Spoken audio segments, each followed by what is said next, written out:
सीधे शुरू करते हैं।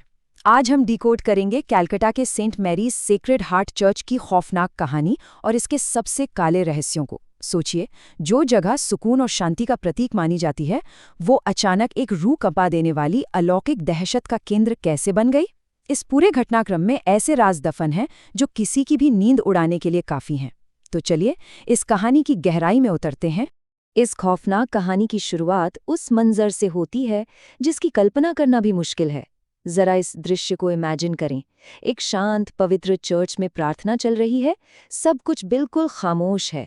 तभी अचानक प्रार्थना की मुद्रा में शांत बैठी एक छात्रा के अंदर से किसी जंगली जानवर के गुर्राने की भयानक आवाज गूंजने लगती है।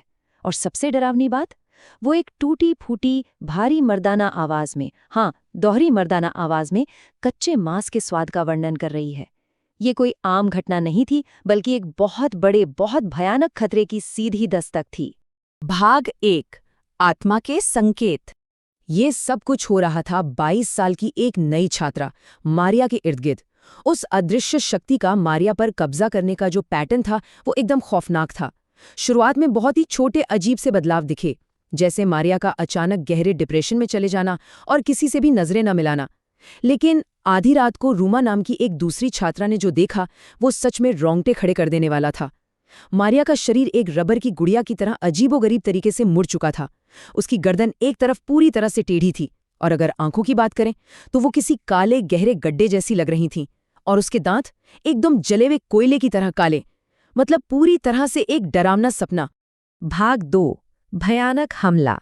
अब तक जो चीज सिर्फ एक डरावना एहसास लग रही थी, वो अब एक असल जानलेवा खतरे में बदल चुकी थी। जब मदर सुपीरियर एग्नेस ने हालात को काबू में करने के लिए एक पवित्र क्रॉस उठाया, तो जो हुआ उसकी उम्मीद किसी ने नहीं की थी। मारिया ने सिर्फ चीख नहीं मारी, बल्कि एक खूंखार शिकारी की तरह उन पर छलांग लगा दी। उस वक्त उसकी आंखों की पुतलियां पूरी तरह से काली पड़ चुकी थी। इंसानियत का कोई नामो निशान नहीं बचा था उसमें।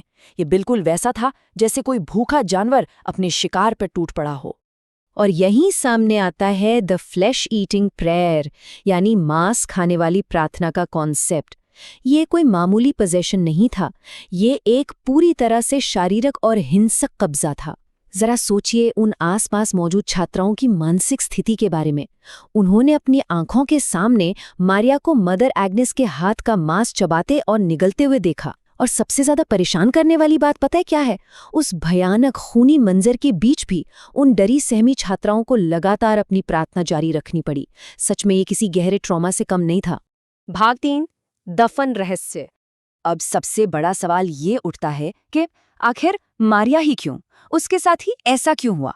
इसका जवाब उस खौफनाक टाइमलाइन में छिपा था, जो बाद में फादर एडमंड के एक बेहद खतरनाक एग्जॉर्सिज्म यानी भूत भगाने की प्रक्रिया के दौरान सामने आया। असल में मारिया को फादर नील नाम के एक युवा पादरी से प्यार हो गया था और वो प्रेग्नेंट हो गई थी।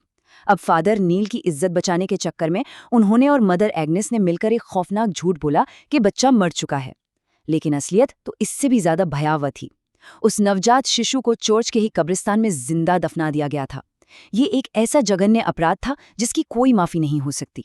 तो यहाँ एक बात बिल्कुल साफ कर लेनी चाहिए, ये किसी मासूम पर हुआ कोई रैंडम या बिना वजह का राक्षसी हमला नहीं था, बिल्कुल नहीं। असल में ये उसी जिंदा दफनाए गए नवजात बच्चे की आत्मा का गुस्सा था, जो बदले की आग में जल रही थी। और ये आत्मा उन डार्क शक्तियों के साथ मिल गई थी जिन्हें मारिया के गहरे और अनजाने दुख ने उसी कब्रिस्तान से आकर्षित कर लिया था। मतलब ये दर्द, धोखे और प्रतिशोध का एक बहुत ही खतरनाक कॉम्बिनेशन बन चुका था। भाग 4, आग का प्रतिशोध। उस आखिरी एग्जॉर्सिज्म के दौरान हालात इतने भयानक रूप से बिगड़े कि किसी ने सपने में भी नहीं सोचा होगा। चर्च की जमीन अचानक बहुत ही हिंसक तरीके से बीच से फटने लगी। जो मोमबत्तियां बुझ चुकी थीं, वो एकदम से अपने आप दोबारा जल उठीं। और फिर जो हुआ, वो इस पूरी कहानी का सबसे खौफनाक अंत था। फादर नील और मदर एग्नेस को किसी अदृश्य शक्ति ने हवा में ऊपर उठा लिया और देखते ही देखते वो दोनों पूरी तरह से आग की लपटों में घिर गए। दोनों जिंदा जलकर राख हो गए। इसे हम अलौकिक न्याय का एक बेहद क्रूर लेकिन बिल्कुल सीधा रूप कह सकते हैं। ये पूरी घटना इस बात की एक बहुत ही खौफनाक याद दिलाती है कि दफनाए गए पाप कभी खामोश नहीं रहते।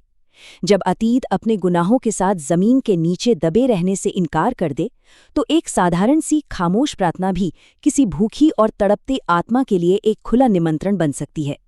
ये एक कड़ी चेतावनी है उन अनचाही शक्तियों से सावधान रहने की, जो उन जगहों पर भी मौजूद हो सकती हैं जिन्हें हम दुनिया में सबसे सुरक्षित और पवित्र मानते हैं।